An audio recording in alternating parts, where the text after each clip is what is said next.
in the ongoing conflict. We also note that the Israeli side has already accepted responsibility for it as a tragic incident and announced an investigation into the incident.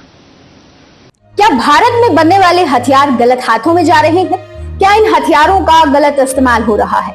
दरअसल एक report में ये खुलासा हुआ है कि भारतीय हथियार यूक्रेन जा रहे हैं। अब इनकी सच्चाई क्या है, हम इस वीडियो में आपको बताते हैं। नमस्कार, एयर न्यूज में आपका स्वागत है।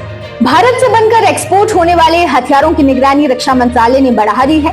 एक रिपोर्ट के मुताबिक डिफेंस मिनिस्ट्री ने हथियार बनाने वाली प्राइवेट कंपनियों से चेतावनी जारी कर कहा है कि वो इस बात पर कड़ी निगरानी रखें कि उनके हथियार कहां पहुंच रहे हैं। दरअसल ऐसा करने की नौबत उन मीडिया रिपोर्ट्स के बाद आई जिनमें दावा किया गया था कि भारत के हथियार गलत हाथों तक पहुंच रहे हैं। यूरेशियन टाइम्स की रिपोर्ट के मुताबिक साल की शुरुआत में कुछ मीडिया रिपोर्ट्स में दावा किया गया था कि भारत में बनी 155 mm आर्टिलरी शेल्स का इस्तेमाल यूक्रेन में हो रहा है, जबकि विदेश मंत्रालय के प्रवक्ता ने प्रेस कॉन्फ्रेंस में बताया कि भारत की तरफ से किसी भी तरह के हथियार यूक्रेन नहीं भेजे गए। अब सवाल ये उठता है कि किन तक अपने हथियार नहीं पहुंचने देना चाहती है भारत सरकार। रक्षा मंत्रालय ने हथियार बनाने वाली कंपनियों को कहा कि वो एंड यूजर सर्टिफिकेशन नियमों का सख्ती से पालन करें। इसके जरिए ये सुनिश्चित किया जाता है कि भारत की तरफ से एक्सपोर्ट किए गए हथियार आखिर कहां पहुंच रहे हैं। ये सर्टिफिकेट जारी करने का मतलब हथियारों को और आगे एक्सपोर्ट किए जाने से रोकना है।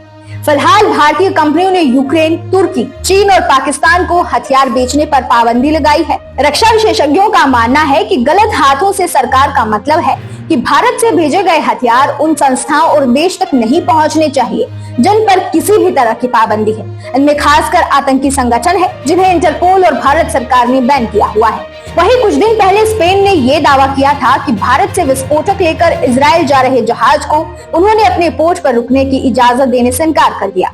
डेनमार्क का झंडा लगा ये जहाज चेन्नई से इजराइल के हाइफा पोर्ट पर जा रहा था। इनमें हथियारों की खेप थी।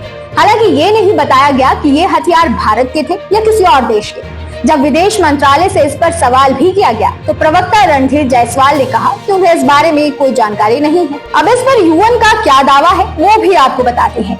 पिछले साल म्यांमार की मिलिट्री ने दावा किया था कि 2021 में तख्तापलट के बाद वहां की सेना ने $1 बिलियन यानी 8,000 करोड़ के हथियार खरीदे। संयुक्त राष्ट्र संघ के एक्सपर्ट के मुताबिक ये खरीद म्यांमार की सेना ने उस पर लगी पाबंदियों के बावजूद की। यूएन ने दावा किया था कि भारत की कंपनियों से भी म्यांमार की सेना को पिछले 2 सालों में 420 करोड़ के हथियार और उनसे जुड़ा सामान मिला।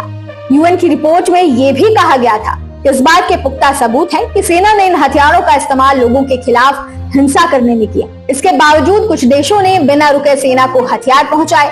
अब इन तमाम दावों में कितनी सच्चाई है ये तो जांच के बाद ही पता चलेगा, लेकिन सवाल इस बात का है कि गलत संगठन या देश तक भारत के बने हथियार नहीं पहुंचने चाहिए।